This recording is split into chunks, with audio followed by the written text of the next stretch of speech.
I came to the party for the opening of my wife's law firm, only to watch everyone laugh and point at me. The freeloader husband is here. Then my wife handed me an envelope. This is my firm's first case. Our divorce. Sign it and leave. So I calmly canceled every payment and trip and withdrew my $20 million in investments from her firm. Minutes later, my phone lit up with 456 missed calls, and someone was already standing at my door. The thing about being called a freeloader is that people assume you don't have options.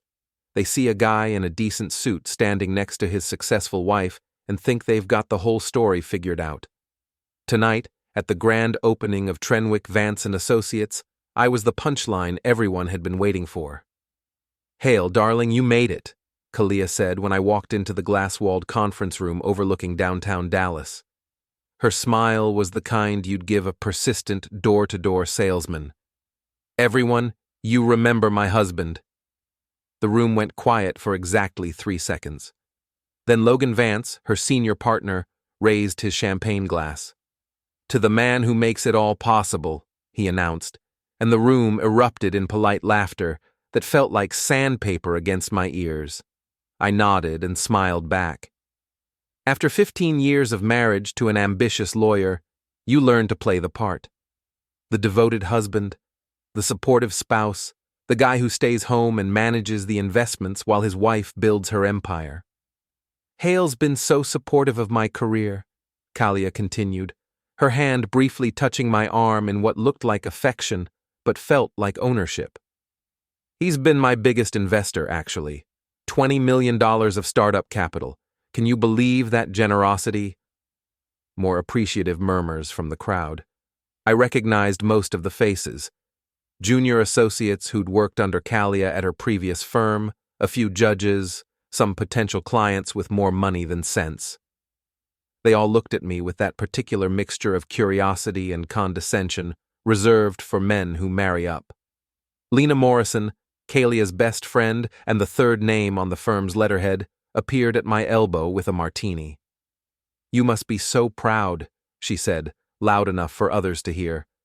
"It takes a special kind of man to support his wife's dreams like this. Very modern of you." The word modern came out like she was describing an exotic disease. "Just happy to help," I replied, taking the drink I didn't want. The olive looked lonely floating in the gin. The party continued around me. Conversations about billable hours and client acquisition strategies, jokes about opposing counsel and judicial temperaments. I stood there, nursing my martini and watching my wife work the room like a politician at a fundraiser. Kalia had always been good at this. Even back in law school, she could command attention just by walking into a room. Tonight, she wore a black dress that probably cost more than most people made in a month, and her auburn hair was pulled back in a way that said, "serious professional," while still looking effortlessly beautiful. "So what do you do, Hale?" asked a young associate whose name tag read Jennifer. She couldn't have been more than 25, fresh out of law school and eager to make connections. "I'm retired," I said. "Retired?" Her eyebrows shot up. "You look pretty young for retirement." "I got lucky with some investments. Construction business, mainly. Sold out before the market got weird." It wasn't entirely true, but it wasn't entirely false either. I'd started Trenwick Construction right out of the Army, built it from nothing into something worth selling. The buyer had been generous, and I'd been smart about where I put the money afterward. Real estate, mostly. Some tech stocks that paid off better than I'd expected. "That's amazing," Jennifer said. "You must have been really successful." "Successful enough," I replied, watching Kalia pose for photos with Logan and Lena in front of the firm's new logo. They looked like a perfect team. The 3 partners who were going to revolutionize corporate law in Dallas. The photographer was a thin guy with an expensive camera who kept asking them to look more confident and project success, as if confidence and success were things you could put on like makeup. "Hale!" Logan's voice boomed across the room. "Come over here. We need a photo with our angel investor. I walked over, still carrying the martini I hadn't touched. Logan threw his arm around my shoulders like we were old friends instead of barely tolerating each other for Kalia's sake. "This is the man who made tonight possible," Logan announced to the photographer. "20 million in startup capital. That's what I call believing in your spouse." The camera flashed several times. I smiled and nodded and played my part. The supportive husband, the generous investor, the guy who was just happy to be included. "Actually," Kalia said when the photographer finished, "I have something for Hale." She reached into her purse and pulled out a manila envelope. It was thick, like it contained legal documents, which, knowing my wife, it probably did. "What's this?" I asked, taking the envelope. "Consider it a gift," she said. "Our firm's first official case." I opened the envelope and pulled out the papers inside. The first page had the letterhead of Trenwick, Vance, and Associates at the top. Below that, in bold letters, "Petition for divorce." I read the first few lines: irreconcilable differences, irretrievable breakdown of the marriage, request for dissolution of all marital assets and obligations. At the bottom of the page, in the section marked Attorney for Petitioner, someone had typed Trenwick, Vance, and Associates. I looked up at Kalia.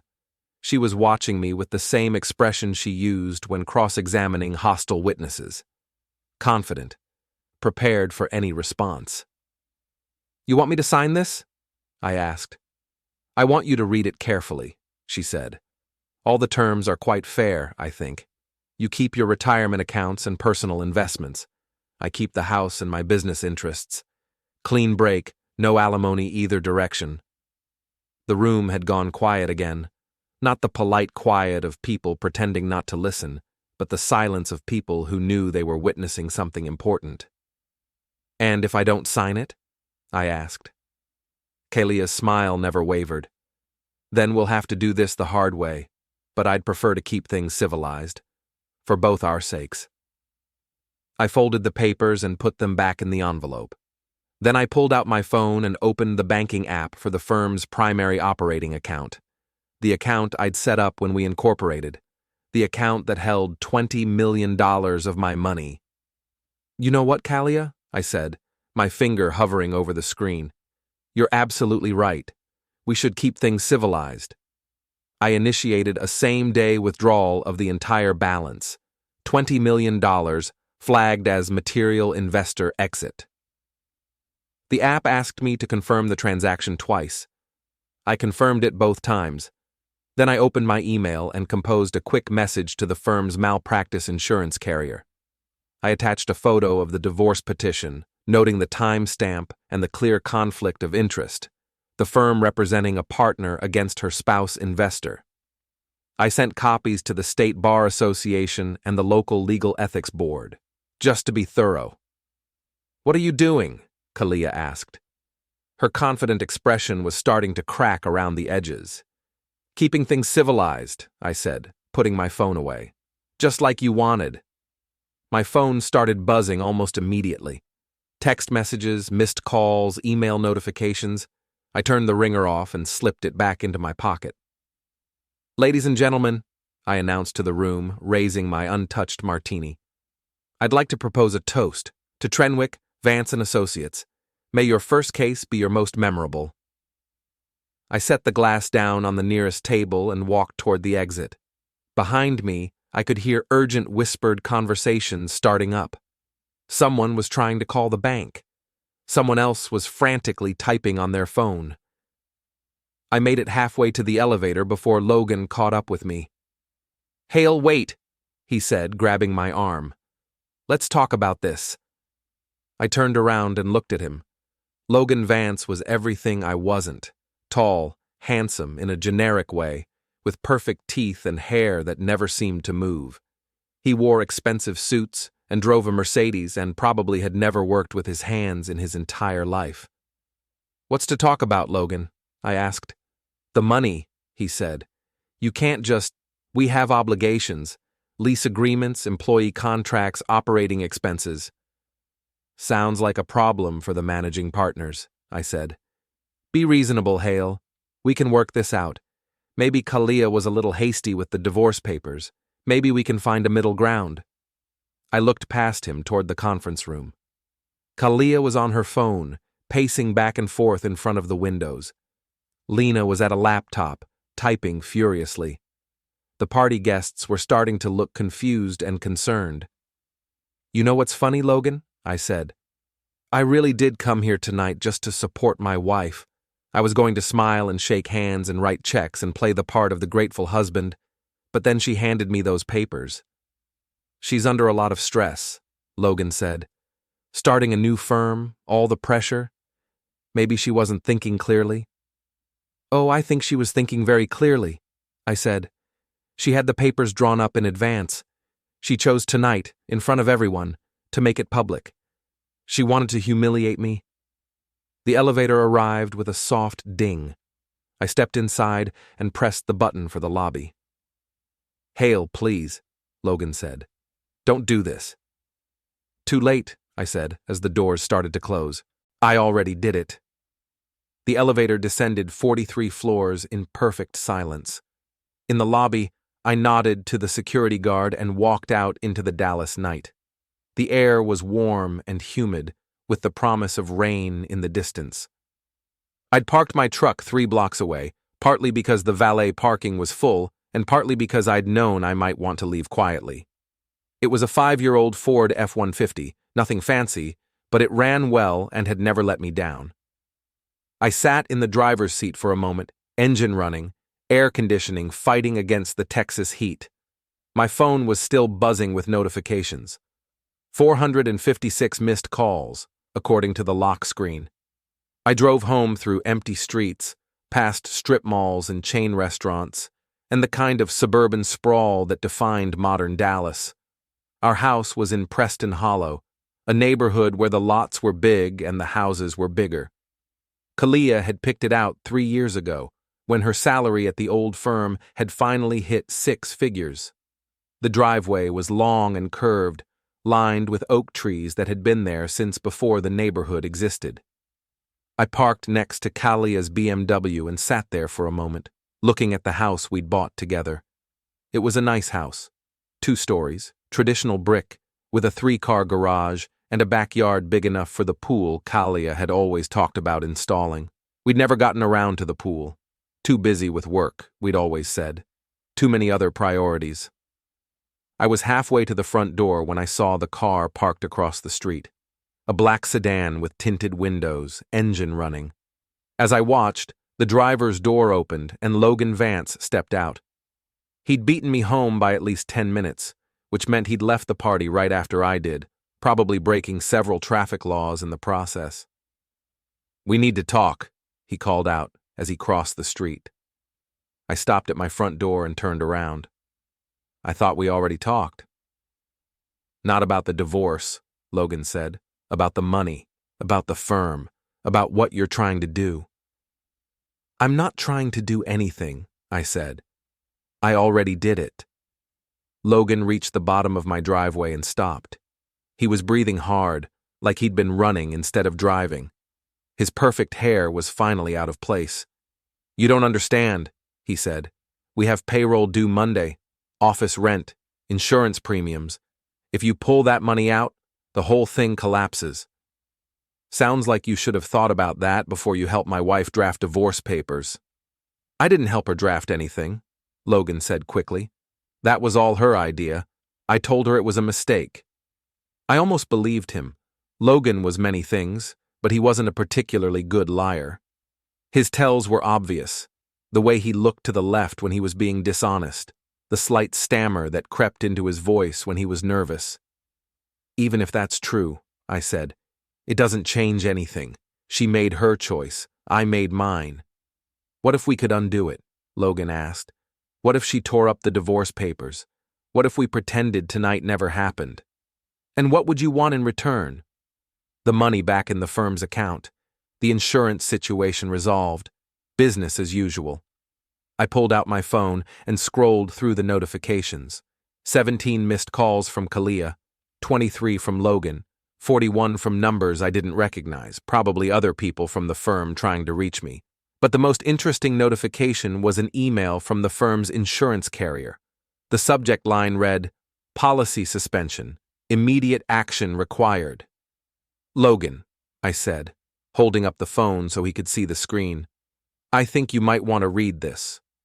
His face went pale as he read the email.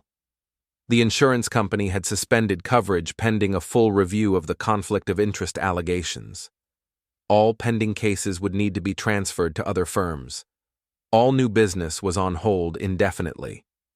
"This is insane," Logan said. "You're destroying everything over a personal dispute." "I'm protecting my investment," I said. $20 million is a lot of money to lose in a divorce settlement.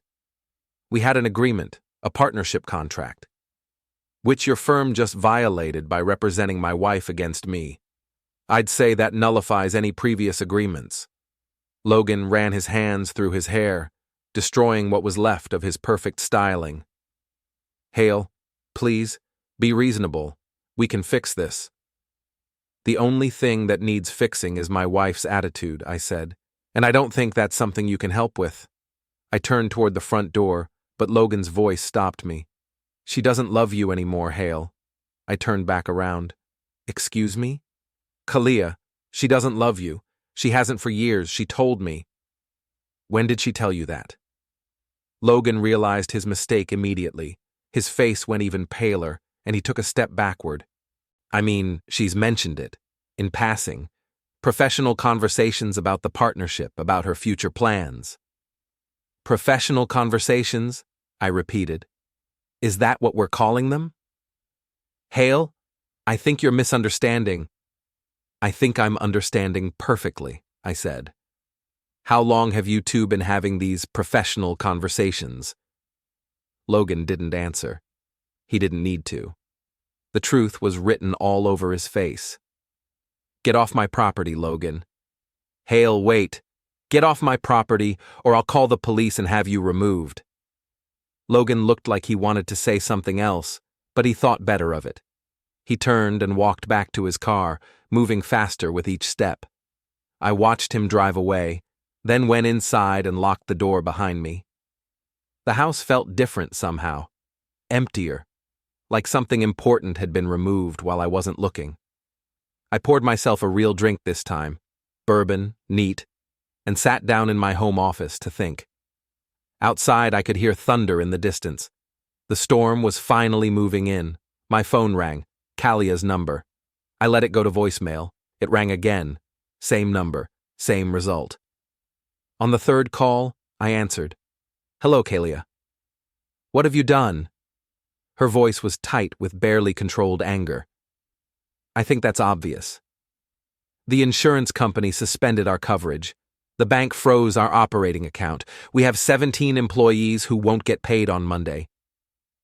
Sounds like a problem for the managing partners. "Hale, this is insane. You're destroying innocent people's livelihoods over a personal dispute." "Innocent people," I repeated. "Like your boyfriend Logan?" Silence on the other end of the line. "How long?" I asked. "How long what?" "How long have you been sleeping with him?" More silence. "It's not what you think," she said finally. "It's exactly what I think. The question is how long it's been going on." "Hale, we need to talk. Face to face. This is too important to discuss over the phone." "I think we've talked enough for one night." "I'm coming home." "This isn't your home anymore," I said. "You made that clear with the divorce papers." "It's still my house. My name is on the deed." "Your name is also on the firm's insurance policy. How's that working out for you?" I hung up and turned off the phone. Outside, the storm was getting closer. Lightning flashed in the distance, followed by the low rumble of thunder. I finished my bourbon and poured another. Then I sat back in my chair and started planning what came next. The thing about being underestimated is that it gives you options other people don't see coming. While Kalia and Logan were probably scrambling to contain the damage from tonight's little drama, I was sitting in my home office, bourbon in hand, thinking about the nuclear option. My phone had been buzzing non-stop since I turned it back on 20 minutes ago. Texts from Kalia, voicemails from Logan, missed calls from numbers I didn't recognize. The law firm's junior associates, probably, or maybe some of the potential clients who'd witnessed tonight's performance. I scrolled through the messages without reading them. Whatever they had to say could wait until morning. Instead, I opened my laptop and pulled up the files I'd been hoping I'd never need. Financial records, partnership agreements, insurance policies, employment contracts. All the paperwork that goes into starting a law firm when one of the partners happens to have $20 million in startup capital. Kalia thought she was smart, having the divorce papers drawn up in advance, choosing the firm's opening night to serve them, making it public, making it humiliating. She probably figured I'd be too embarrassed to make a scene, too invested in the firm's success to do anything that might hurt the business. She was wrong on both counts. I pulled up the partnership agreement first. 30 pages of legal language that basically said I was a silent partner with no voting rights, but significant financial exposure. I'd signed it because I trusted my wife, because I wanted to support her dreams, because I thought we were building something together. The agreement had an interesting clause on page 27. Section 12.3, Material Change in Partnership Status. If any partner experienced a material change in personal or professional circumstances that might affect their ability to fulfill their obligations to the firm, the other partners could vote to dissolve the partnership or buy out the affected partner's interest. I was pretty sure divorce qualified as a material change in personal circumstances. But the really interesting part was Section 12.4, Investor Protection Clause. If the firm's primary investor withdrew support due to misconduct or breach of fiduciary duty by any partner, all partnership agreements became null and void. I'd insisted on that clause. Kalia had argued against it, said it was unnecessary, that we should trust each other. Logan had backed her up, said it showed a lack of confidence in the partnership. I'd held firm. $20 million was too much money to risk on trust alone.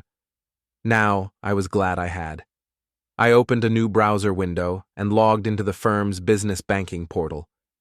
The account showed a balance of $0.00. Frozen pending review, according to the status message. Next, I checked the firm's insurance portal. Policy suspended. All coverage terminated effective immediately. Claims processing halted. Then I opened the State Bar Association's website and navigated to the ethics complaint section. I uploaded the divorce petition, along with a detailed timeline of tonight's events: conflict of interest, breach of professional responsibility, misuse of client funds. That last one might be a stretch, but it was worth including. The firm had used my investment money to pay for office space, equipment, employee salaries. If they were representing Kalia in a divorce against me, you could argue they were using my own money to fund legal action against me. I submitted the complaint and got an automated response saying it would be reviewed within 5 to 7 business days. My phone rang. Kalia again. I let it go to voicemail. It rang again immediately. This time I answered. Hello, Kalia. Hale, thank God. We need to talk. Right now. I thought we already talked. Not like this. Not over the phone. I'm in the car. I'll be home in 10 minutes. I told you, this isn't your home anymore. It's still my house, she said, and we're still married until a judge says otherwise. She had a point. Legally speaking, she still had every right to be here. The divorce papers were just a petition, not a final decree. Fine, I said. But Logan stays in the car. Logan's not with me. Good, because if I see him on my property again tonight, I'm calling the police. Hale, you're being ridiculous. Am I? You served me divorce papers at your firm's opening party, in front of 50 witnesses. You think that's reasonable behavior? I think it was honest, she said. We've been pretending for months that this marriage was working. Tonight I decided to stop pretending. And Logan? How long have you been pretending with him? Silence. I'll be there in 10 minutes, she said, and hung up. I finished my bourbon and went to the kitchen for another. The house felt too quiet. Too empty. We'd never had kids, never had pets. Just the two of us rattling around in 4,000 square feet of suburban perfection. I'd wanted kids. Kalia had always said someday, when her career was more established, when the timing was better. Someday had never come. Through the kitchen window, I could see storm clouds building in the distance. The air was heavy with humidity and the promise of rain. Texas thunderstorms were something to behold when they finally arrived. I was still standing at the window when I saw headlights turn into our driveway. Kalia's BMW, moving too fast, taking the curve with a squeal of tires.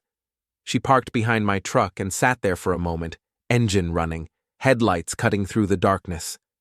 Then the lights went out and she got out of the car. Even angry, even in crisis mode, Kalia moved with the kind of confidence that had first attracted me to her 15 years ago. She'd changed out of the black dress from the party and into jeans and a white button-down shirt. More casual, but still perfectly put together. I met her at the front door. "We need to fix this," she said, without preamble. "Tonight, before it gets any worse. I think it's already as bad as it can get." "You're wrong," she said, pushing past me into the house. "It can get much worse, for both of us." I followed her into the living room. She was pacing in front of the fireplace the way she did when she was preparing for a difficult case. "The insurance suspension is temporary," she said. "We can get that reversed. The bank account can be unfrozen. The ethics complaint can be withdrawn. And why would I want to do any of that?" She stopped pacing and looked at me directly. "Because if you don't, you'll lose everything too." "How do you figure?" "The partnership agreement," she said. Section 15(2).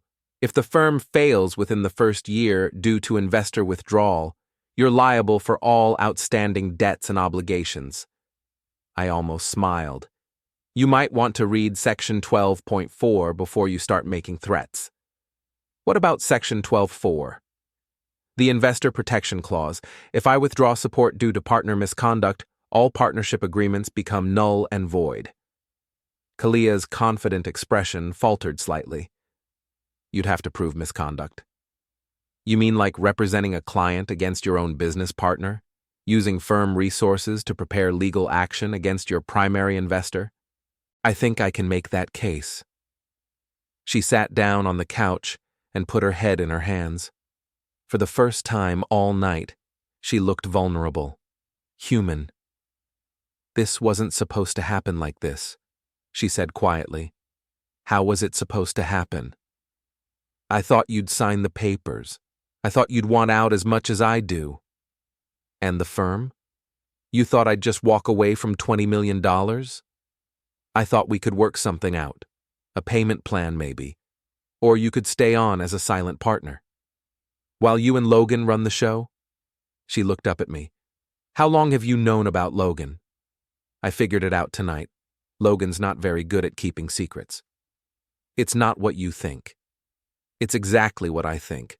The question is whether it matters anymore." Kalia stood up and walked to the window. Outside, the storm was getting closer. Lightning flashed in the distance, followed by thunder that sounded like artillery fire. "We could make this work," she said. "The marriage, I mean, if we both wanted to." "Do you want to?" She was quiet for a long time. "I don't know," she said finally. "I thought I didn't. But sitting here now, looking at what we're about to destroy." "What about Logan?" "Logan is complicated." "Complicated how?" "He's not just my partner in the firm. We have history." "What kind of history?" She turned around and looked at me. "We dated in law school, before I met you. It was serious for a while." "And?" "And nothing. We broke up, I met you, we got married. Logan went to New York, worked for a big firm. I stayed here, built my career. We didn't see each other for 10 years. Until he came back to Dallas." "Until he came back to Dallas," she confirmed. 2 years ago. He called me, said he was thinking about starting his own firm, wondered if I'd be interested in partnering with him." "And you said yes?" "I said yes because it was a good business opportunity." The partnership with Logan was supposed to be strictly professional. But it wasn't. It was, for a while. But working together, spending time together, old feelings came back. I finished my bourbon and set the glass down on the coffee table. How long? 6 months, she said quietly. Maybe 7. And you've been planning the divorce for how long? 3 months, since we decided to start the firm. We? Logan and I. I nodded. It all made sense now. The timing, the partnership structure, the way Logan had looked at me tonight. They'd been planning this for months. The firm, the divorce, the whole thing. So what happens now? I asked. That depends on you, Kalia said. We can try to fix this. Work together, find a solution that doesn't destroy everything we've built. Or we can go to war, and everybody loses. Thunder crashed outside, closer this time. The storm was almost here. I need to think about it, I said. How long? I'll let you know tomorrow. Kalia picked up her purse and headed for the door. Hale? Yeah? For what it's worth, I'm sorry. About tonight, about the way I handled it. You didn't deserve that. No, I said. I didn't. She left without another word. I watched her drive away, tail lights disappearing around the curve of the driveway. Then I went back to my office and started making plans. The nuclear option was looking better all the time. I opened my laptop and started researching. Texas divorce law, partnership dissolution, professional ethics violations. By the time I was finished, I had 17 browser tabs open and 3 legal pads covered with notes. The storm hit around midnight. Rain pounded against the windows, and lightning lit up the sky like a strobe light. I sat in my office, bourbon in hand, planning the systematic destruction of everything my wife had worked to build. It was going to be beautiful. Morning came with the kind of brutal Texas sunshine that follows a good thunderstorm. I woke up on the couch in my office, legal pads scattered around me like the aftermath of a tornado. My neck ached from sleeping at an odd angle, and my mouth tasted like bourbon and regret. But I had a plan. I made coffee and checked my phone. 47 new messages overnight, most of them from Kalia and Logan, but a few from numbers I didn't recognize. I scrolled through without reading them. Whatever crisis management they were attempting could wait. Instead, I called my old army buddy, Jared Mitchell. He ran a private security company now, mostly corporate stuff, but he still knew how to dig up information when necessary. Hale? Jared's voice was gravelly from sleep. Do you know what time it is? 7:30. You used to be up at 5. That was 20 years ago. What do you need? Background check, financial records. Phone records if you can get them legally. Who's the target? Logan Vance, attorney. Lives in Uptown somewhere, drives a black Mercedes, probably has more debt than assets. This about your wife's law firm? Jared had always been perceptive. Among other things. How deep do you want me to go? Deep enough to find something useful. But keep it legal. I don't need any complications. Give me 48 hours. Thanks, Jared. I owe you. You owe me several. But who's counting? I hung up and called my accountant next. Patricia Wong had been handling my finances for 10 years, ever since I sold the construction company. She was smart, discreet, and had a talent for making money disappear legally. Hale, she said when she answered. I was wondering when you'd call. I saw the news about your wife's firm. What news? Insurance suspension, bank account frozen. It's all over the legal gossip sites. People are calling it the shortest-lived law firm in Dallas history. That's unfortunate. Is it? Because from where I'm sitting, it looks like you just saved yourself about $50 million in potential divorce settlement. Patricia was nothing if not practical. I need you to do something for me, I said. Move some money around. Make it harder to find. How much money? Most of it. Everything except what I need for operating expenses. Offshore? Domestic, but creative. Trusts, LLCs, investment vehicles, you know the drill. This is about the divorce? This is about protecting my assets from someone who just tried to use my own money to hire lawyers against me. I can have it done by end of business today. Thanks, Patricia. Send me the paperwork when you're ready. Next, I called my son, Eli. He was 15, lived with his mother in Austin, and visited every other weekend. Technically, he was from my first marriage, which had ended amicably when I was 25 and stupid. His mother, Jennifer, and I had stayed friends, which made things easier for everyone. Dad? Eli sounded surprised to hear from me. Isn't it kind of early? I wanted to catch you before school. How are things? Good. Mom's making pancakes. You sound weird. Everything okay? Everything's fine. Just wanted to hear your voice. Dad, you're freaking me out. What's wrong? I'd forgotten how perceptive 15-year-olds could be. Kalia and I are getting divorced, I said. I wanted you to hear it from me before you saw it somewhere else. Oh. Eli was quiet for a moment. Are you okay? I'm fine. Better than fine, actually. Do you need me to come stay with you? I could skip school, take the bus up there? No, don't skip school. But maybe next weekend we could do something special, just the two of us. Like what? I don't know. Whatever you want. Sky's the limit. Can we go to that new escape room place, the one with the zombie theme? Absolutely. Cool. Dad? Yeah? I never really liked Kalia anyway. She always seemed kind of fake. Kids, they see right through everything. After I hung up, I spent an hour going through the partnership agreement again, looking for weaknesses. I found several. The most interesting was Section 8.7, Dissolution upon Material Breach. If any partner engaged in conduct that materially damaged the firm's reputation or business prospects, the other partners could vote to dissolve the partnership and distribute assets according to contribution percentage.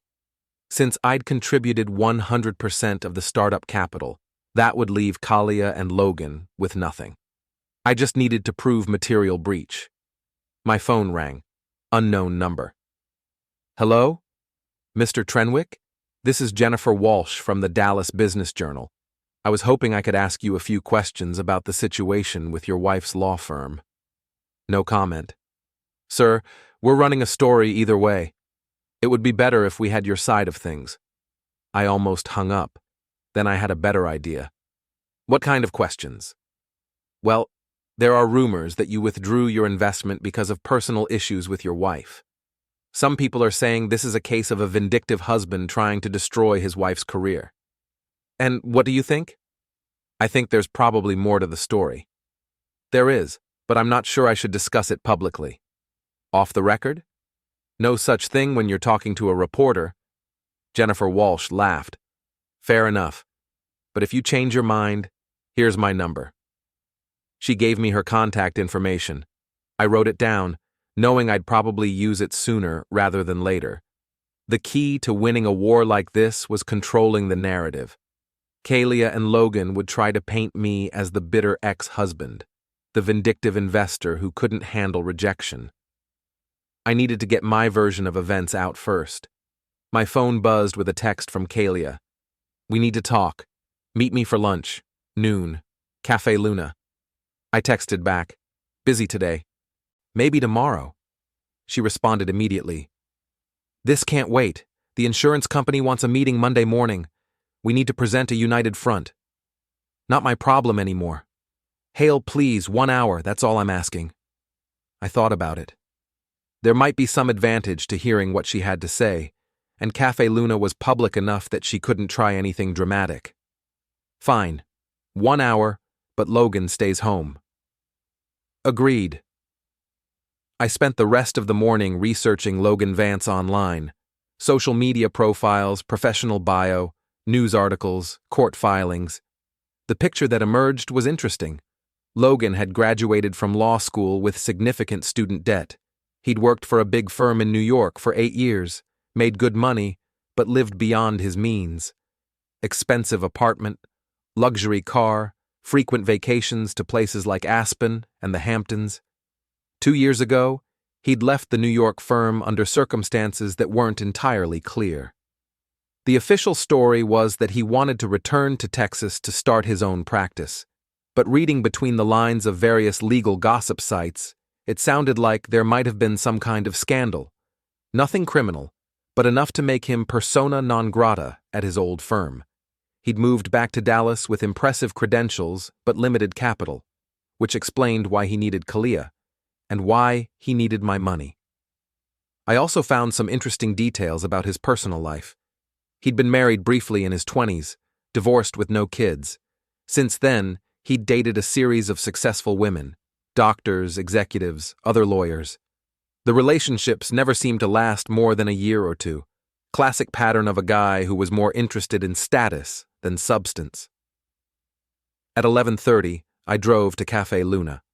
It was a trendy place in Uptown, the kind of restaurant that charged $25 for a salad and called it artisanal. Kalia loved it. I'd always thought it was pretentious. She was already there when I arrived, sitting at a corner table, looking perfectly composed despite everything that had happened in the last 18 hours. She'd chosen her outfit carefully, a conservative blue dress, minimal jewelry, hair pulled back in a simple ponytail. The look said, reasonable professional woman rather than estranged wife. "Thank you for coming," she said as I sat down. "1 hour," I reminded her. "I ordered you coffee, black, no sugar." The waitress brought our drinks. Kalia had some kind of green tea that probably cost more than most people spent on groceries. "I've been thinking about what you said last night," she began, "about going to war, about everybody losing. And I think you're right. This doesn't have to be a zero-sum game." "What are you proposing?" Kalia leaned forward slightly. "A partnership. Real partnership. Not just financial. You come back to the firm, not as a silent investor but as an active partner. We work together to build something bigger than any of us could create alone." "What about Logan?" "Logan would remain as senior associate, important role but not partner level." "And our marriage?" "We table the divorce for now. Give ourselves time to work through things. See if we can rebuild what we had." I sipped my coffee and considered her offer. It was smart, I had to give her that. She was offering me everything I'd thought I wanted: respect, partnership, a chance to save our marriage. But she was also asking me to pretend I didn't know about her and Logan, to ignore 6 months of betrayal and deception. "What makes you think I'd want that?" I asked. "Because you're not a destroyer, Hale. You're a builder. You built a successful construction company from nothing. You could help us build a successful law firm. I could also build something new, without partners who lie to me." Kalia's composure slipped slightly. "I never lied to you. You didn't tell me about Logan. You didn't ask. I shouldn't have to ask if my wife is sleeping with her business partner. It's not that simple. It's exactly that simple." The waitress came by to take our food order. Kalia ordered a salad. I ordered a burger, partly because I was hungry and partly because I knew it would annoy her. She'd always been embarrassed by my blue-collar eating habits. "Let me ask you something," I said when the waitress left. "If I hadn't withdrawn the money last night, how long would you have waited to serve me with divorce papers?" "What do you mean?" "I mean, was last night always the plan? Or were you going to wait until after the firm was established, until you didn't need my money anymore?" Kalia looked out the window. "I don't know." "You don't know, or you don't want to say?" "I don't know," she repeated. "The divorce papers were Logan's idea. He said it would be cleaner to separate our personal relationship from our business relationship." "And you agreed?" "I thought it made sense. At the time." "What changed?" "Seeing what it actually looked like, seeing how it affected you." Our food arrived. I ate my burger while Kalia picked at her salad. The restaurant was busy with the lunch crowd, young professionals, business meetings, the kind of people who thought spending $50 on lunch was normal. "I have a counter-proposal," I said finally. "I'm listening." "You and Logan buy out my interest in the firm. Fair market value, paid over 5 years. You keep the business, I keep my money, we go our separate ways. We don't have that kind of capital. Then get a loan. Use the firm's future earnings as collateral. No bank is going to loan us $20 million based on future earnings from a firm that's been open for 1 day. Then I guess you have a problem. Kalia put down her fork. Hale, please, don't do this. Don't do what? Protect my investment? Expect basic honesty from my business partners? Don't destroy something we all work to build. I didn't destroy anything. You did. When you decided to serve me divorce papers at your own opening party. That was a mistake. Yes, it was. Your mistake. I finished my burger and signaled for the check. Kalia reached across the table and grabbed my hand. Please, she said, give us another chance. Give me another chance. For a moment, I almost weakened. Despite everything, despite the betrayal and the humiliation, there was still something there. 15 years of marriage doesn't disappear overnight. But then I remembered Logan's face last night. The smug satisfaction when he'd called me a freeloader. The way he'd looked at Kalia like she was already his. I'll think about it, I said. How long? I'll let you know. I paid the check and left her sitting there. In my truck, I sat for a moment, watching through the restaurant window as she made a phone call, probably to Logan, telling him the lunch hadn't gone as planned. My phone buzzed with a text from Jared. Found something interesting about your boy Logan. Can you meet tonight? I texted back, absolutely, your office, 8 o'clock. Then I drove home to wait for the next phase of the war to begin. The nuclear option was starting to look like the only option. Jared's office was in a strip mall between a dry cleaner and a Vietnamese restaurant, which made it the perfect place for conducting business you didn't want anyone to notice. I arrived at 8 o'clock sharp and found him waiting with a manila folder and a pot of coffee that looked like it had been brewing since the Clinton administration. You look like hell, he said by way of greeting. Thanks. You always knew how to make a guy feel better. Jared had changed since our army days, but not in ways that mattered. He was grayer, heavier around the middle, and wore reading glasses now. But he still had the same sharp eyes that had kept our unit alive in some very unpleasant places. So, he said, opening the folder, your boy Logan Vance is an interesting character. How interesting? Interesting enough that I'm wondering why your wife got involved with him. Jared spread several documents across his desk. Bank statements, credit reports, court filings, employment records. Let's start with the basics, he said. Logan graduated from law school in 2005 with about $200,000 in student debt. Normal for a lawyer. Got hired by Morrison, Klein and Associates in New York. Big firm, good salary, fast track to partnership. So far, so good. Right. He did well for the first few years. Made good money, paid down his debt, built a decent reputation. But then he started living above his means. Expensive apartment in Manhattan, luxury car, frequent trips to Europe. Jared showed me a series of bank statements.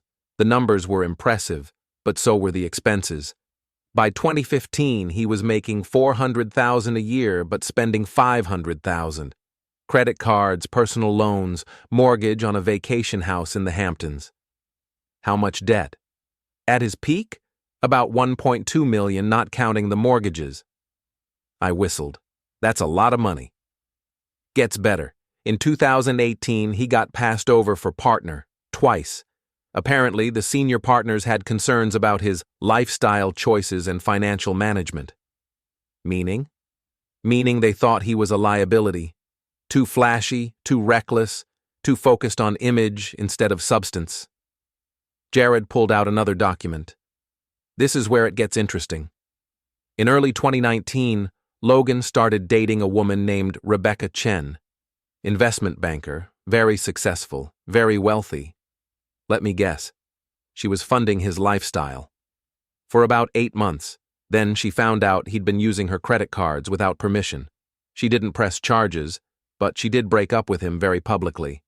Word got around the legal community in New York. and that's when he decided to come back to Texas. That's when he got fired, Jared corrected. The Rebecca Chen thing was the last straw. Morrison, Klein gave him 30 days to find another job. I studied the timeline. Logan had contacted Kalia about starting a firm in Dallas just 2 months after getting fired in New York. So he came back to Texas broke, unemployed, and with a reputation for financial irresponsibility. Pretty much, but he's good at selling himself, and he knew Kalia from law school. What about his current situation? Jared pulled out the most recent documents. He's living in a luxury apartment in Uptown. Rent is $4,000 a month. Still driving the Mercedes, though he's behind on the payments. Credit cards are maxed out again. How's he paying for all this? Good question. His only income for the past 2 years has been consulting work and some contract legal services, maybe $60,000 a year total. That doesn't add up. No, it doesn't, which means either he's got money coming from somewhere that doesn't show up on paper, or he's living on borrowed time. I thought about what Kalia had told me at lunch, Logan's idea to serve the divorce papers at the opening party, his insistence on separating personal and business relationships. He was planning to cash out, I said. What do you mean? The firm. He convinced Kalia to divorce me so they could take control of the business. Once they had full ownership, they could sell it or take out loans against it. He gets his payday, she gets her independence, I get screwed.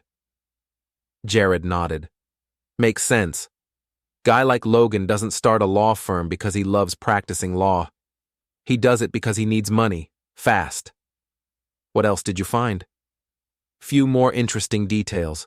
Logan's been renting office space for the past 6 months, even before the firm was officially incorporated.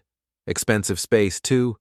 And he's been hiring staff, ordering equipment, basically spending money like he already had access to your investment. Spending money he didn't have. Spending money he was counting on getting.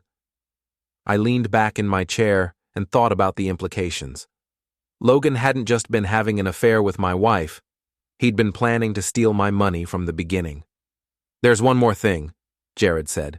I did some digging into his personal relationships over the past 2 years. The guy has a pattern. What kind of pattern? He targets successful women, usually professionals with money and status, lawyers, doctors, executives. He wines and dines them, moves in fast, and then starts borrowing money. How many women? At least 3 that I could identify. Maybe more. Jared showed me photos and background information on Logan's recent girlfriends. All successful, all wealthy, all apparently left poorer after dating him. Your wife isn't his first mark, Jared said. She's just his biggest score. I studied the photos. Professional headshots, social media pictures, society page photos. All beautiful, all accomplished, all looking happy and confident in the pictures taken before they met Logan. Does Kalia know about any of this? I doubt it. Logan's good at compartmentalizing, and he's charming when he wants to be. Charming enough to convince my wife to throw away 15 years of marriage. Apparently. I gathered up the documents and put them back in the folder. What do I owe you for this? Nothing. Consider it a wedding present. 15 years late, but better late than never. Thanks, Jared. I appreciate it. What are you going to do with the information? I'm not sure yet, but I'll think of something. I drove home through empty Dallas streets, my mind racing with possibilities. The information Jared had given me changed everything. This wasn't just about a cheating wife and a failed marriage. This was about a con man who had targeted my family specifically for financial gain. At home, I poured myself a bourbon and sat down in my office to plan the next phase of my campaign. The nuclear option was looking more justified by the minute. I started by drafting an email to Jennifer Walsh at the Dallas Business Journal. She'd wanted my side of the story. Now I was ready to give it to her. But first, I needed to set the stage. I opened my laptop and started researching Logan's previous victims. If he'd done this before, there might be other women willing to talk, other stories that needed to be told. It took me 3 hours, but I found them. Rebecca Chen in New York, Dr. Sarah Martinez in Houston, Amanda Foster in Austin, all successful women, all financially damaged by their relationships with Logan Vance. I started making phone calls. Rebecca Chen answered on the third ring. Hello? Ms. Chen? My name is Hale Trenwick. I'm calling about Logan Vance. There was a long pause. What about him? He's been having an affair with my wife. I think you and I might have some things to discuss. Are you a reporter? No, I'm just a guy who's been screwed over by the same man who screwed you over. Another pause. What do you want to know? We talked for 45 minutes. Rebecca told me about Logan's charm offensive, his gradual infiltration of her financial life, his promises of partnership and shared success. She told me about the credit card fraud, the forged signatures, the lies that had cost her nearly $50,000. I should have pressed charges, she said. But I was embarrassed. I'm supposed to be smart about money. I didn't want anyone to know how easily he fooled me. You weren't fooled, I said. You were targeted by a professional. Has he done this to other women? At least 2 others that I know of. Probably more. And now he's doing it to your wife. Now he's doing it to my wife. Rebecca was quiet for a moment. What are you going to do about it? I'm going to stop him. How? I'm still working on that part. After I hung up, I called Dr. Sarah Martinez. She was harder to convince, but eventually she told me a similar story. Logan had targeted her at a medical conference, pursued her aggressively, moved in with her after 3 months, and gradually gained access to her finances. When she finally figured out what was happening, he'd already cost her $30,000 in fraudulent charges and bad investments. Amanda Foster's story was the most recent and the most similar to what was happening with Kalia. Logan had approached her about starting a business together, a medical consulting firm that would leverage her expertise and his legal background. He'd convinced her to invest her savings in the venture, then disappeared with the money when the business failed to materialize. He's very good at making you believe you're partners, Amanda told me, that you're building something together. But really, you're just the bank. By the time I finished making calls, it was almost midnight.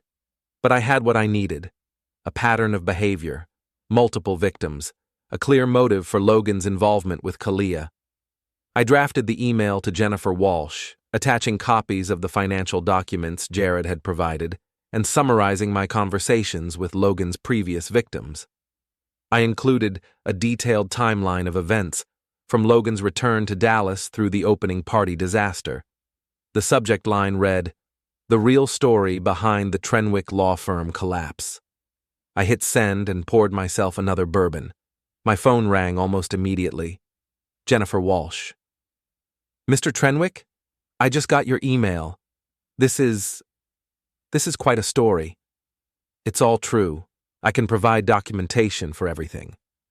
Have you talked to the other women? The ones Logan allegedly defrauded? I've talked to 3 of them. They're willing to go on the record if necessary. What about your wife? Does she know about Logan's history? I don't think so. But she's about to find out. When can we meet? I'd like to do this story properly. Tomorrow morning, 10 o'clock. But I have one condition. What's that? I want you to call Logan for comment before you publish. I want him to know this is coming. Why? Because I want to see what he does when he realizes his past is catching up with him. Jennifer agreed to meet me the next morning. After we hung up, I sat in my office looking out at the Dallas skyline in the distance. Somewhere out there, Logan was probably sleeping peacefully, thinking he'd won, thinking he'd successfully manipulated my wife and stolen my money. He was about to learn otherwise. I finished my bourbon and went to bed. Tomorrow was going to be a very interesting day. The war was just getting started. Saturday morning arrived with the kind of crisp autumn air that made Dallas almost bearable. I woke up feeling better than I had in months, which probably said something disturbing about my psychological state. But I'd learned a long time ago that revenge, properly executed, could be more satisfying than therapy. Jennifer Walsh arrived at 10 o'clock sharp, driving a sensible Honda and carrying a leather portfolio that looked like it had seen some serious journalism. She was younger than I'd expected, maybe 35, with the kind of sharp intelligence that probably made politicians nervous. "Mr. Trenwick," she said, shaking my hand. "Thank you for agreeing to this interview. Call me Hale, and thank you for being willing to listen." We sat in my living room, Jennifer with her digital recorder and notebook, me with my coffee and the folder of evidence Jared had compiled. "Before we start," she said, "I want to be clear about my intentions. I'm not interested in writing a hit piece or settling personal scores. I'm interested in the truth. The truth is all I'm offering." "Good. Then let's start at the beginning. How did you meet Logan Vance?" I told her the whole story. Kalia's phone call 2 years ago about a potential business partner, Logan's impressive credentials and smooth presentation, the decision to invest in the new firm, the gradual realization that something wasn't right. "When did you first suspect your wife was having an affair?"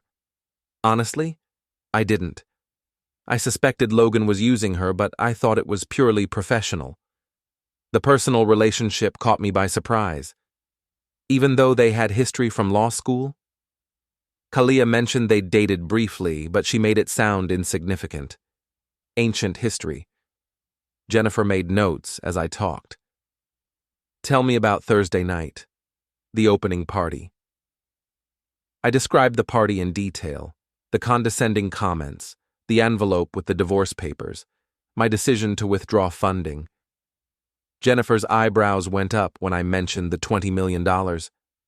"That's a significant investment for a startup law firm." "It was a significant investment in my wife's dreams, or so I thought." "What changed your mind?" "Finding out that Logan Vance has a history of targeting successful women for financial gain." I showed her the documents Jared had compiled, bank statements, credit reports, background information on Logan's previous relationships. Jennifer studied them carefully, asking questions about sources and verification. "Have you spoken with these other women?" "3 of them. They're all willing to talk if you're interested." "I'm very interested. This suggests a pattern of behavior." "That's what I thought." Jennifer spent an hour going through the documents and asking follow-up questions. She was thorough, professional, and appropriately skeptical of my claims. "What's your ultimate goal here, Hale?" she asked finally. "What do you want to happen?" "I want people to know the truth about Logan Vance. I want other women to be warned before they become his next victims. And I want my wife to understand what kind of man she's chosen over me." "Revenge? Justice? There's a difference." "Is there? Because from where I'm sitting, this looks like a very sophisticated revenge plot." I considered her question. Maybe it's both, but that doesn't make it wrong. Jennifer turned off her recorder and closed her notebook. "I'll need to verify everything independently. Talk to the other women, check the financial records, get comment from Logan and your wife." "How long will that take?" "A few days, maybe a week. This is too important to rush." "What about Logan? When will you call him?" "Probably Monday. I want to talk to the other women first, get their stories on the record." After Jennifer left, I spent the afternoon planning my next moves. The newspaper story would be devastating when it came out, but I needed to be ready for Logan's response. He wasn't going to go quietly. My phone rang around 4 o'clock. Kalia. "Hale, we need to talk. Something's happened." "What kind of something?" "Logan got a call from a reporter. Someone's been asking questions about his background, his previous relationships. Do you know anything about this?" "Should I?" "Don't play games with me. Did you hire someone to investigate Logan?" "I hired someone to investigate my business partner, which Logan is, technically." "This is insane. You're trying to destroy him." "I'm trying to protect myself and you, whether you realize it or not." "Protect me from what?" "From a con man who's been planning to steal our money from the beginning." Silence on the other end of the line. "That's ridiculous," Kalia said finally. "Logan isn't a con man.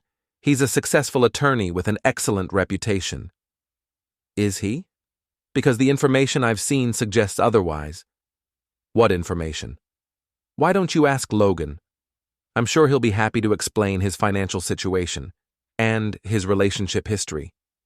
Hale, please, stop this. You're destroying innocent people. Logan Vance isn't innocent, and neither are you. I hung up and turned off my phone. Whatever crisis management they were planning could wait. That evening, I drove to Eli's school for his varsity basketball game. He was a good player, not great, but he worked hard, and his team was having a decent season. I'd missed too many games over the years, too focused on work and marriage and all the things that seemed important at the time. Dad, Eli waved from the court during warm-ups. You made it. Wouldn't miss it, I called back. I sat in the bleachers with the other parents, cheering for teenagers who played like their lives depended on it. It was exactly the kind of normal, wholesome activity I needed after the past few days of plotting and scheming. Eli's team won by 12 points. He scored 14 points and had 6 rebounds, his best game of the season. Afterward, we went for pizza, at a place that knew how to make a proper pepperoni pizza without calling it artisanal. So, Eli said between bites, Mom told me about the divorce. What did she tell you? That you and Kalia are having problems, that it might be better if you lived separately for a while. What do you think about that? Eli shrugged. I never really understood why you married her in the first place. She's kind of cold. She wasn't always cold. Maybe. But she never seemed to like me very much. That hit harder than I'd expected. What do you mean? I mean, she was always polite, but it felt fake, like she was pretending to be nice because she had to. I thought about all the times Kalia had interacted with Eli over the years, the stiff conversations, the awkward silences, the way she always seemed relieved when he went back to his mother's house. I'm sorry, I said. I should have noticed. It's okay. I mean, she's not my mom. She doesn't have to like me.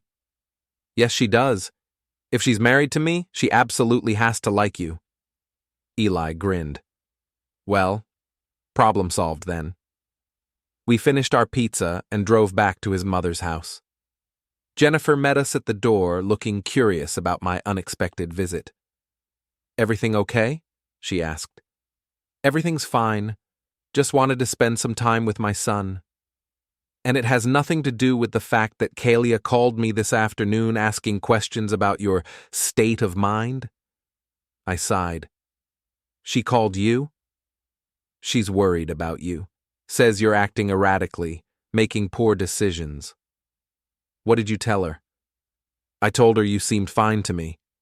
But Hale, if you're going through something, if you need help, I don't need help. I need people to stop treating me like I'm having a breakdown just because I'm finally standing up for myself. Jennifer studied my face. Okay, but if that changes, you call me. Anytime. I will. I drove home through quiet suburban streets, thinking about what Eli had said, about Kalia being cold, about her never really liking him. Maybe I'd been blind to more things than just the affair. At home, I turned my phone back on and found 17 new messages. Most were from Kalia and Logan, but there was one from a number I didn't recognize. Mr. Trenwick, this is Rebecca Chen. I spoke with a reporter today about Logan Vance. I wanted to thank you for encouraging me to tell my story. I should have done it years ago. There was another message from Dr. Sarah Martinez. The reporter seemed very professional. I'm glad someone is finally holding Logan accountable. And one from Amanda Foster. I hope this helps your wife understand what she's gotten herself into. I poured myself a bourbon and sat down to wait. The story wouldn't come out for several days, but the interviews were already having an effect. Logan would be getting nervous. Kalia would be asking questions. The endgame was approaching. My phone rang. Unknown number. Hello? Is this Hale Trenwick? Who's asking? This is Logan Vance. I think we need to talk. I think we already talked. Thursday night, remember? This is different. This is about the reporter, about the lies you're spreading. I haven't told any lies. You've told selective truths, half stories designed to make me look bad. Logan, you make yourself look bad. I just provided documentation. Meet me tomorrow, 1 hour. We can settle this like adults. Or we can settle it like the adults we are, through lawyers and reporters and public records. You're making a mistake, Hale. You don't know who you're dealing with. Actually, I know exactly who I'm dealing with. A con man who's been stealing from women for years. Logan's voice got quiet and dangerous. Be very careful, Hale. You're playing with forces you don't understand. Is that a threat? It's a warning. Back off, or you'll regret it. He hung up. I finished my bourbon and smiled. Logan was scared. Good. Let him be scared. The war was almost over. Sunday morning brought unexpected visitors. I was drinking coffee and reading the newspaper when I heard cars in my driveway. 2 cars, actually. Kalia's BMW and Logan's Mercedes. They were coming together now. United front. I watched through the window as they got out of their cars and walked toward my front door. Kalia looked determined but nervous. Logan looked like a man who'd been backed into a corner and was ready to fight his way out. The doorbell rang. I took my time answering it. Hale, Kalia said when I opened the door. We need to talk. All of us, Logan added. This has gone far enough. I stepped aside and let them in.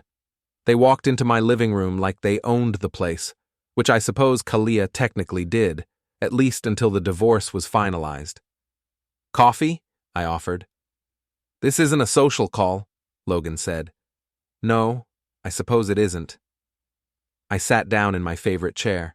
Kalia and Logan took the couch, sitting closer together than they probably realized. Body language told the whole story. The reporter called me yesterday, Logan said without preamble. Jennifer Walsh from the Business Journal. She asked some very interesting questions. I imagine she did. Questions about my finances, my personal relationships, my professional history. Questions that could only have come from someone who hired a private investigator. Did you answer them? I told her the truth. That I'm a successful attorney with an excellent reputation who's being targeted by a vindictive ex-husband. Is that the truth? Logan's jaw tightened. It's my truth. What about Rebecca Chen? Is she part of my vindictive campaign too? Logan went very still. Kalia looked confused. Who's Rebecca Chen? She asked. Tell her, Logan, I said. Tell her about Rebecca, and Sarah Martinez, and Amanda Foster. I don't know what you're talking about, Logan said, but his voice lacked conviction. You don't know about the investment banker in New York who you defrauded out of $50,000? Or the doctor in Houston who you convinced to invest in a fake medical consulting firm? Kalia turned to look at Logan. What is he talking about? He's talking about lies and half-truths designed to destroy my reputation. Are they lies? Kalia asked. Because you're not denying them. Logan stood up and started pacing. This is exactly what he wants. To drive a wedge between us, to make you doubt me. I'm not trying to make her doubt you, I said. I'm trying to make her understand what you are. What am I? Logan asked, turning to face me. A con man, a predator who targets successful women and steals their money. That's insane. Is it? Because I have bank records, credit reports, and testimony from 3 of your victims that says otherwise. Kalia was looking back and forth between us like she was watching a tennis match. Logan, just answer the question. Do you know these women? Logan sat back down, running his hands through his hair. Yes, I know them. I dated them. But it wasn't what he's making it sound like. What was it then? Relationships that didn't work out. Business deals that went bad. It happens. 3 times? I asked. The same pattern, 3 different women, 3 different cities? You're cherry-picking facts to support a narrative. I pulled out my phone and scrolled to the voice memo I'd recorded during my conversation with Rebecca Chen. Would you like to hear what Rebecca has to say about your relationship? Don't, Logan said quickly. Why not? If it's just a relationship that didn't work out, what's the harm? I hit play. Rebecca's voice filled the room, clear and articulate, describing Logan's systematic infiltration of her financial life. He started small, Rebecca's recorded voice said. Dinner here, a weekend trip there, always promising to pay me back. Then it was bigger things. A loan for his car payment, help with his rent. Before I knew it, he had access to my credit cards, my bank accounts, my investment portfolio. Kalia's face went pale. He was very good at making it seem like we were partners, Rebecca continued. Like we were building something together, but really, I was just funding his lifestyle. I stopped the recording. Would you like to hear what Dr. Martinez has to say, or Amanda Foster? Stop, Kalia said quietly. This is taken out of context, Logan said. You don't understand the whole story. Then tell us the whole story, Kalia said. Explain it to me. Logan looked at her, then at me, then back at her. It's complicated. Uncomplicated. I made some mistakes in New York, financial mistakes. I got in over my head, and I made some poor decisions about how to handle it. What kind of poor decisions? I borrowed money from people I was dating. I thought I could pay it back, but things didn't work out the way I planned. You borrowed money, Kalia repeated, without telling them it was a loan. I told them. Did you? I asked. Because Rebecca seems to think you stole her credit cards. That's not what happened. What did happen? Logan was quiet for a long moment. I used her cards for some business expenses. I was going to pay her back. When? When the deals I was working on came through. What deals? Investment opportunities, business ventures. Like the medical consulting firm you convinced Amanda Foster to invest in? That was a legitimate business opportunity. That never existed. It existed. It just didn't work out. Kalia stood up and walked to the window. How much money are we talking about? What do you mean? How much money did you take from these women? Logan didn't answer. How much, Logan? Maybe 100,000 total, across all the relationships. $100,000, Kalia repeated, which I fully intended to pay back. With what? You were broke when you came to Dallas. You're still broke now. I'm not broke. I have income potential. The firm is going to be successful. The firm that you convinced me to start using my husband's money? Our firm, our success. Kalia turned around and looked at him. Was any of it real? The partnership, the relationship, any of it? Of course it was real. But you needed the money. Everyone needs money, Kalia. That doesn't make the relationship fake. It does if the relationship only exists because of the money. I decided it was time to play my final card. Kalia, I said, there's something else you should know. She looked at me. Logan's been renting office space and hiring staff for 6 months, since before the firm was even incorporated. He's been spending money he didn't have, counting on getting access to my investment. That's not true, Logan said. I have the lease agreements, the employment contracts, the equipment purchases, all dated before we signed the partnership agreement. Kalia sat back down. Is that true? Logan didn't answer. Logan, is it true? I had to make some preparations. You can't start a law firm overnight. With what money? I had some savings. You just said you were broke. I had some credit available. Credit you couldn't afford to pay back without my husband's investment. Logan realized he was trapped. Look, maybe I was optimistic about the timeline, but that doesn't change the fact that we have something real here. The firm, our relationship, our future together. Our future, Kalia repeated. What future? You're broke, you're being investigated by a reporter, and you've apparently been lying to me from the beginning. I haven't been lying. I've been optimistic. You've been planning to steal my husband's money. It's not stealing if he's a willing investor. He wasn't willing. You manipulated me into manipulating him. Logan stood up again. This is insane. You're letting him poison your mind against me. He's not poisoning anything. He's telling me the truth. His version of the truth. The documented, verifiable, recorded version of the truth. Logan looked at both of us, realizing he was losing. Fine. Maybe I made some mistakes. Maybe I wasn't completely honest about my financial situation, but that doesn't mean we can't make this work. How? Kalia asked. How do we make this work when everything you've told me is a lie? Not everything was a lie. What wasn't a lie? Your feelings for me? Because those seem pretty convenient considering you needed $20 million. Logan's composure finally cracked. You think you're so perfect? You think your marriage was so great? You were miserable, Kalia. You told me yourself dozens of times. That doesn't give you the right to manipulate me. I didn't manipulate you. I gave you an alternative. An alternative that conveniently required destroying my marriage and stealing my husband's money. It's not stealing if what? If I'm stupid enough to help you do it? The room went quiet.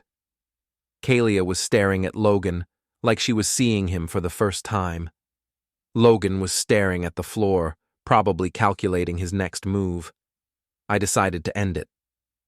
Logan, I said, I think you should leave. He looked up at me. This isn't over. Yes, it is. You think you've won something here? You've destroyed your wife's business, your wife's happiness, your wife's future. Congratulations. I've protected my wife from a con man.